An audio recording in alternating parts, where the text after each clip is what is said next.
Hello everyone and welcome back to another Essential Album video. We're now on week 11 and this week we're taking a look at One of the Boys by Katy Perry. First released June 17th, 2008. Some notable tracks on this album include I Kissed a Girl, Waking Up in Vegas, If You Can Afford Me, and Mannequin. And I think I'm just going to get this out of the way right at the beginning of this video. I actually think after listening to this album a few more times, listened to it a while ago, like kind of like when it came out. And again, I listened to it again most recently last year, and then just recently again this year. I think this is actually my favorite Katy Perry album at this point. Teenage Dream is really good. I mean, there's a couple tracks on there that I don't think really work that well. I think like Peacock and I think like Circle the Drain aren't amazing. This one is a little more pop rock than Teenage Dream. Teenage Dream to me is like pure pop. This one has a lot more rock elements to it. I think some of the songwriting on this album is just better than some of the stuff on Teenage Dream. Don't get me wrong, Teenage Dream is still an incredible album, and I featured that on the first Essential Album series from 2023. But after listening to this album, like I said, I liked it when it came out, and over the years I've liked it, and then I started liking it even more on my two recent listens. I listened to it last year and then again this year. And I think it's just a masterful record. I think there's like honestly like no skips on this record, at least on the original track list. Some of the tracks on the deluxe version, like the stuff that is like bonus tracks, I could like take or leave. But I think just as an album, I think it's a really good album. To me, no skips. There's a couple songs on Teenage Dream that I kind of avoid. Like I said, like Peacock, especially Peacock. And I don't think Circle the Drain is incredibly good. It's not that great. But everything on this album to me is just really good. At least the initial album.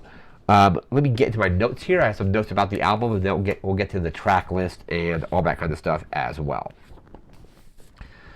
And kind of the reason I ended up listening to this again recently is I think on Katy's website, the another vinyl, I think a reissue for the MTV Unplugged album from I think 2009 is when that came out, or at least it was recorded then. And there's a lot of good songs on there. She does a cover of Hackensack, which is really good, and then some kind of acoustic versions of some of the stuff off this record. So one of my favorite songs on the album is Waking Up in Vegas, and that was on that MTV Unplugged as well. And it was a really good version of that. And I think Waking Up in Vegas is one of my favorite songs on this record. So that kind of just inspired me to re-listen to this album again for this series. So into our notes here. So first off, like we mentioned earlier, first released June 17th, 2008.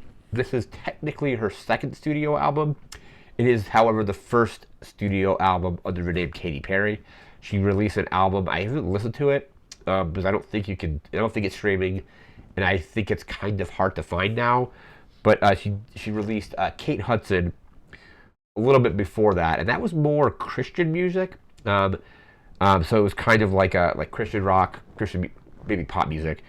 And then when she came out to do this album, she adopted the stage name of Katy Perry, and then kind of has used that ever since. So technically, her second studio album, and I think she was quoted as saying something like, I'm going to just paraphrase this. It was in a thing I was reading about the previous album, and I think she looks at it as her debut album, but wouldn't necessarily perform any of those songs live like ever again. So kind of reminds me of the Alanis Morissette situation where she did a couple of pop albums in Canada, and kind of I don't think you can stream them, and hasn't really performed anything on them probably since releasing like Jagged Little Pill. So very similar to that, with Katy Perry recognizing that album as her first album, but kind of saying that like she's not going to perform anything from it. So acknowledging that it's there, but not really taking it into account, I guess. So we have here. So it debuted at number 9 on the Billboard 200, and then I Kissed a Girl became her first number 1 Billboard Hot 100 single, and then Hot and Cold, another song off the album, got to number 3. Let me see here. I remember there being a decent amount of controversy around I Kissed a Girl, just based on the lyrical content of the time. I don't think that song is necessarily like it was problematic to some people, I guess, but kind of like whatever. I think it's pretty tame overall. And then I remember there was, you could find it if you Google like Katy Perry Sesame Street. I might just throw a link in the description to the video. But apparently she did a segment using a hot and cold, like a parody of it on Sesame Street with Elmo, and parents complaining because her outfit was like too revealing or something like that. So I think they filmed it, and I think they aired it, but I think they ended up just pulling it after the parents had complained about it. Apparently, she was under 2 different record labels before this album came out, and I think she was working on an album, and I think there was 2 scrapped albums, and then she was working on something called Fingerprints. Some of the stuff from that out from Fingerprints made its way into One of the Boys, but a lot of the tracks on that the album, the songs that didn't make it to One of the Boys, ended up kind of going to other artists. I actually have a list here. Let me actually pull this list up here, and so a bunch of songs were taken from there. So let's see. I did not hook up and long shot. Those songs ended up going to Kelly Clarkson. A song called Breakout and The Driveway, Miley Cyrus ended up doing those. And then I think Rock God and That's More Like It ended up going to Selena Gomez. So a bunch of stuff that she had worked on that didn't get used on this album ended up going to other kind of pop artists.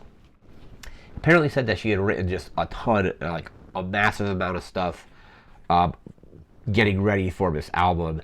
And like I said, like there was like 100 or so songs, like kind of like concepts of songs. Not really sure how far along they were in the process, but at some point having like 100 different like songs or ideas of songs or like elements of songs at some point, and kind of boiled it down to what we got here. Let's see here. The singles off this album include, I think there's 4. I Kissed a Girl, Hot and Cold, Thinking of You, and Waking Up in Vegas. And the album actually came out to mixed reviews, so let me actually just pull some of those reviews up. And I don't know if there's been any retrospective reviews that have gone back and listened to this album again, because I think if a lot of these people or publications went back and listened to it, they would probably be rated a little higher. Metacritic only has it at a 47 out of 100. AllMusic looks like it has it at a 3.5 out of 5. The AV Club looks like it has it at a D-. Blender has it at looks like a 3.5 out of 5. The Guardian has it at a 2 out of 5. Now Music has it, or Now just has it at 2 out of 5. Rolling Stone, again, 2 out of 5. Looks like Pop Matters has it at a 4 out of 10, it looks like. Because of small print. Yeah, 4 out of 10. Slant Magazine has it at a 2 out of 5. 3 out of 10 from Spin, and Uncut has it at a 3 out of 5. Overall, I think, like I said, I think this album is actually aged very well. So I think a lot of those reviews would probably, like retrospectively, would be rated higher. I think some of the stuff on this album is just some of her best songs. It definitely feels more, like I said earlier, that it has more elements of rock than just pop, while I think Teenage Dream went more with the pure pop direction.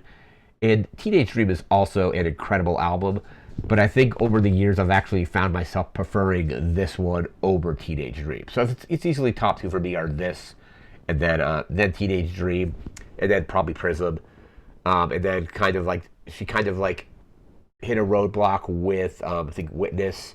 I forget, like it was like Witness a Smile worked great, and then 143. Her most recent one I did not like. It was very kind of generic. So I feel like her first, I guess, 4 or first 3, it would be album 2, 3, and 4 if you're counting Kate Hudson. But this being her second, Teenage Dream being the third, and then Prism being the fourth. Those are her 3 best albums. So I say One of the Boys, then Teenage Dream, probably in that order. One of the Boys, Teenage Dream, Prism, and then you can rank the rest kind of accordingly. Like I said, 143 is competently made. It's just not very not very memorable. But that was the reviews. Let me actually get to the track listing here. Pull that up. And so the original track listing has 12 tracks, comes in at about 43 minutes and 38 8 seconds. Track 1 is One of the Boys. So that's the title track. Track 2 is I Kissed a Girl. Just a huge hit for her there. Not one of my favorite tracks on the album, but I think it's very good. Track 3 is Waking Up in Vegas. Probably overall my favorite track on the album. It's very rock heavy, and I think it's got some very good songwriting. It's like Shake the Glitter Off Your Clothes. That's what you get when Waking Up in Vegas. About to start singing the song, but Waking Up in Vegas is, I think, like my favorite song on this album, and it overall might be one of my favorite songs from her, like overall. I would have to see what some of the songs from how some of the songs from Teenage Dream kind of stack up to it, but Waking Up in Vegas is just an amazing song. Track 4 is Thinking of You. Pretty good track there. Track 5 is Mannequin. Really like that one. Track 6 is You're So Gay. Probably, maybe my least favorite song on the album. Maybe not least favorite, but probably the one that has like the weirdest lyrics. That song also got some criticism from when that came out. Even though I don't think the song is intending to be like kind of like the way it is, but it doesn't really work all that well. Probably if I had to say if there's one song worth skipping on this, it might be this one, but it's not. It's better than say something like Peacock off of Teenage Dream. Track 7 is Hot and Cold. That's a great one. Sorry, excuse me. Then track 8 is If You Can Afford Me. I really like that one as well. Track 9 is Lost. Track 10 is Self-Inflicted. So that was track 10 was Self-Inflicted. Track 11 is I'm Still Breathing. And track 12 is Fingerprints. And then the version I ended up listening to recently for this video is actually the 15th anniversary edition, which does add a few bonus tracks. Let me see. So it adds tracks 13 and track 14, which are A Cup of Coffee, which is a remaster. They remastered that in 2013 for the 15th anniversary. And then I Think I'm Ready, which was also a remaster from that same year. Let me actually just pull up the album on my Apple Music, because it's one of my most recent listens on here. And I can see, there's One of the Boys. The 50th anniversary comes in with a total of 14 tracks. So, Cup of Coffee, I Think I'm Ready. There is another version, I think, that has, I don't know if it's a remix or it has I Think I'm Ready as a bonus track. So, the version I listened to for this video was the 50th anniversary edition from a couple years ago. But overall, just I think an incredible pop rock album. Like almost like pretty much no skips, even though like I think like some of the lyrics in You're So Gay are kind of cringy. I still think it's decent. So I'm gonna say no skips on this one, and overall, I think if I have to rank them now, I'm saying it's my favorite Katy Perry record. So that is going to do it for this video. We'll be back again in a week from now. We'll have a whole new album. No idea what that's going to be just yet, but we'll see what I can come up with. Again, that's going to do it for now. So remember to like, comment, share, subscribe. We'll see you again next time. Thanks again for watching. Take care and have a good one.